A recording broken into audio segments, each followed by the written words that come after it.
This week at Interior, Secretary Bernhardt traveled to Fort Worth, Texas for the 2020 Winter Roundtable held by the Western Caucus Foundation. He was joined by Fish and Wildlife Service Director Skipwith.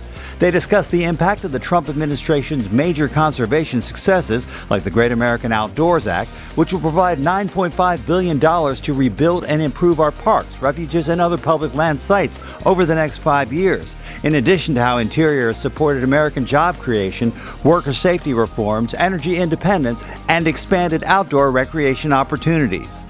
The Senate has voted unanimously to confirm Lanny Erdos as Director of the Office of Surface Mining, Reclamation, and Enforcement. Erdos has served as the Principal Deputy Director, exercising the delegated authority of the Director of the OSMRE since 2019. Secretary Bernhardt reopened the newly rehabilitated Arlington Memorial Bridge to drivers, pedestrians, and bicyclists. The $227 million project, one of the largest infrastructure projects in Park Service history, is a momentous accomplishment for the Department of the Interior and its federal partners. It will extend the bridge's useful life for 75 years. Arlington Memorial Bridge has served as a monument to the sacrifices and valor of our nation's military personnel since its dedication in 1932. Secretary Bernhardt this week formally established the Medgar and Merle Evers Home National Monument in Jackson, Mississippi as the 423rd unit of the National Park System. He recognized Medgar Evers as a true American hero, someone who fought the Nazis at Normandy and fought racism with his wife Merle on the home front. The life works of these great Americans helped shape our nation in making the United States a more perfect union. The Secretary also announced that Interior's Office of Natural Resources Revenue disbursed more than $8 billion in fiscal year 2020 from energy production on offshore areas and federal and American Indian lands. Despite this year's pandemic, this still represents an increase of approximately 30% compared to 2016 disbursements made at the end of the previous administration. The Bureau of Reclamation this week notified Congress of its intent to transfer ownership of the Provo River Project South Branch Canal to the Utah Lake Distributing Company.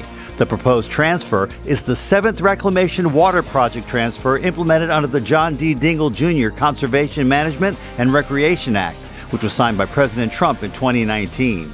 USGS Director and former astronaut Dr. Jim Riley announced this week that in collaboration with NASA, USGS will leverage its full technological ability to meet the nation's growing environmental information needs.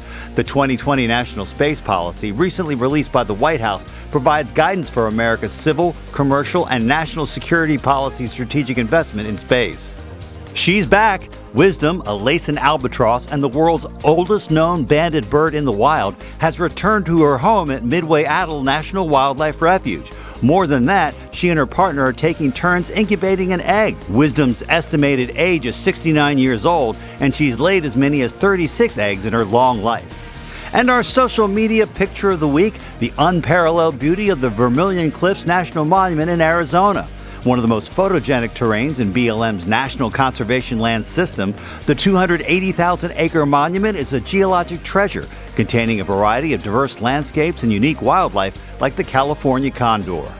Make sure you follow us on Facebook, Instagram, Twitter, and YouTube. That's This Week at Interior.